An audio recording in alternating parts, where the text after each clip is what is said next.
आज हम लेके आए हैं अरबी के पत्ते के पकोड़े की रेसिपी, जो कि बिना झंझट के हम ये बनाएंगे।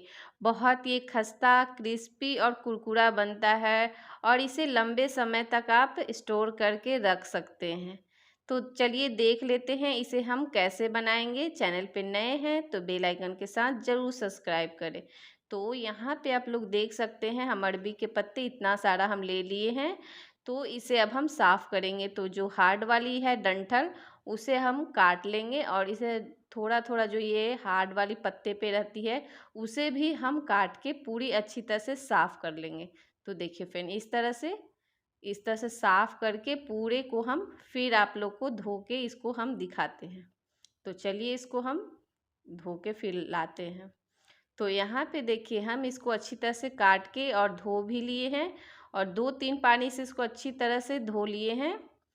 तो यहाँ पे देखिए, सारे को हम एक बार में इसको इस तरह से मोड़ लेंगे और मोड़ के इसको छोटे छोटे टुकड़ों में इसको हम कट कर लेंगे। तो बिल्कुल इस तरह से इसको काट लेना है।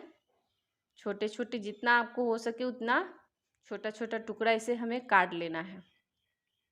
तो चलिए पूरे को हम काट लेते हैं, फिर दिखाते हैं। तो यहाँ पे देखिए, इसको हम काट के तैयार कर लिए हैं। तो इसमें हम नमक डाल दिए हैं और नमक डालने के बाद हम आधा नींबू का रस डालेंगे, ताकि अरबी के पत्ते में थोड़ा खसखस जैसा होता है, तो वो नींबू से वो खसखरास नहीं आएगी। तो इसलिए इसको हम नींबू डाल दिए हैं और टेस्ट भी थोड़ा अच्छा आ जाता है नींबू डालने से। और इसे हम मिला के छोड़ देंगे थोड़ी देर के लिए, ताकि पत्ते जो हैं वो भी सॉफ्ट हो जाए अच्छी तरह से। तो इसको छोड़ देते हैं इस तरह से मिला के, ताकि अच्छे से सॉफ्ट होके आ जाए। तो यहाँ पे तब तक हम यहाँ पे बना लेते हैं। बाउल ले लिए हैं। अब हम यहाँ पे छान के बेसन, चना दाल का बेसन है ये, घर का पिसा हुआ, तो हम चना दाल का बेसन ले लिए हैं अपने ज़रूरत के हिसाब से। और उसमें अब हम कुछ मसाले डालेंगे। तो मसाला में हम लिए हैं हल्दी पाउडर, और उसके बाद हम लेंगे यहाँ पे मिर्ची पाउडर 1 चम्मच, और साथ में अब हम डाल देंगे नमक। तो नमक हम पहले भी डाले थे तो थोड़ा इसमें कम डालेंगे। फिर धनिया पत्ता और अजवाइन और कलौंजी डालेंगे। और उसके बाद यहाँ पे हम थोड़ा सा हरी मिर्च और लहसुन को कूट के ले लिए हैं। और इन सबको डाल के इसका अब हम स्मूथ सा बैटर तैयार करेंगे।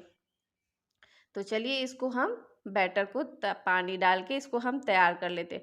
और इसे फेंटना बहुत ज़रूरी है। जितना ज़्यादा ये बैटर फिटा रहेगा उतना ज़्यादा ये अच्छी बनेगी। तो ये देखिए, हम इसको फेंट लिए और देखिए इसकी शाइनिंग भी आ गई है। तो चलिए इसको अब हम डाल देते हैं यहाँ पे तिल।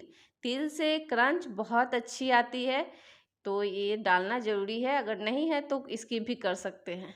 तो तिल डालने के बाद हम अरबी के पत्ते को अब हम डाल देंगे। तो देखिए काफ़ी अच्छी तरह से ये सॉफ्ट हो गए हैं अरबी के पत्ते। तो इसमें हम पूरे को डाल के और अच्छी तरह से इसको हम मिक्स कर लेंगे। तो इसको अच्छी तरह से मिक्स करके पूरे मिला के फिर इसको हम तैयार करेंगे। तो देखिए फ्रेंड, इस तरह से इसको हम मिला के और तैयार कर लेंगे। तो बिल्कुल इस तरह से तैयार कर लेना है। उसके बाद हम आगे का प्रोसेस करेंगे। तो फ्रेंड, इसी तरह से मिलाते हुए इसको हम तैयार कर लिए हैं। अब चलिए यहाँ पे देख लेते हैं। तो यहाँ पे हम 2 ग्लास लिए हैं और इसमें हम थोड़ा सा ऑयल लगा के चिकना कर लिए। उसके बाद हम जो तिल है वो इस पे साइड साइड से इस तरह से चिपका देंगे, ताकि देखने में भी अच्छी है और थोड़ा क्रंच भी आए। तो इस तरह से इसको चिपका देना है। तो देखिए, दोनों गिलास में हम इसी तरह से सफ़ेद तिल को इस तरह से चिपका देंगे।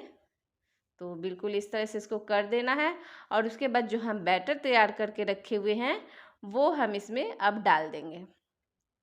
तो इसको इस तरह से डाल देना है और थोड़ा ग्लास से नीचे ही बैटर को रखना है, क्योंकि ये बनने के बाद थोड़ा फूल भी जाता है, तो इसलिए थोड़ा नीचे ही रखना है।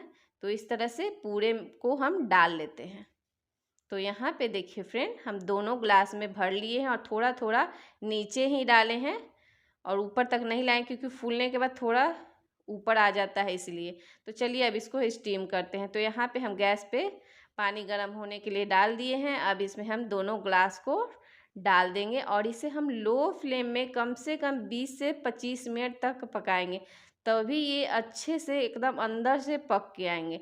तो चलिए 20 से 25 मिनट तक इसको हम पकने देते हैं, फिर दिखाते हैं। तो यहाँ पे देखिए फ्रेंड, 20 से 25 मिनट के बाद आप लोग को हम दिखाते हैं।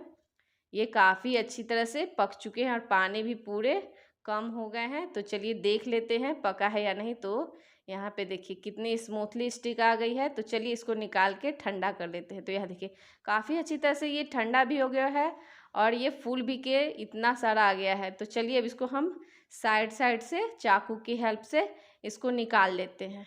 तो बिल्कुल इस तरह से इसको निकाल लेना है और स्मूथली पके हुए रहेंगे तो निकल जाएंगे। तो इसको हम एक प्लेट में डाल लेते हैं और देख सकते हैं बहुत अच्छी तरह से ये पके हुए हैं, बिल्कुल चिपका नहीं था क्योंकि अच्छी तरह से स्टीम हो गए थे। तो दोनों को हम इसी तरह से निकाल लेंगे और इसको हम काट लेंगे। तो चलिए इसको हम काट लेते हैं। तो ज़्यादा हमें मोटा मोटा पीस नहीं काटना है, 1/2 इंची इसको काटेंगे। तो पहले ऊपर वाले जो पार्ट है उसको काट के पहले हम अलग कर लेंगे।